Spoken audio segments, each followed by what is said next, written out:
Welcome to Start Grow Up Skills. Today class is HTML images. HTML images provide visual content for web pages, enhancing user experiences and conveying information.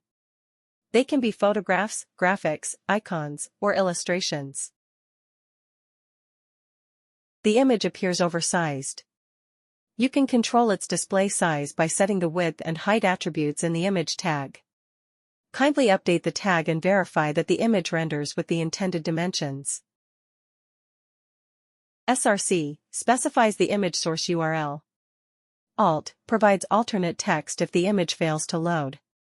Width/height define the image's display dimensions. Bordered image, you can specify the border and its thickness in terms of pixels using the border attribute. A thickness of 0 means there is no border around the picture.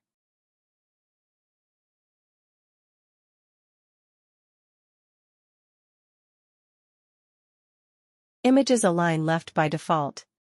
Use align to right.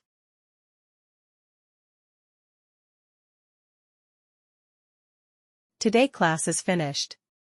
Download the attributes output and quiz PDFs from the description. We hope you learned something new today. Keep learning, keep growing. See you in the next video. Practice programs coming up to boost your learning. Thanks for watching. Please subscribe.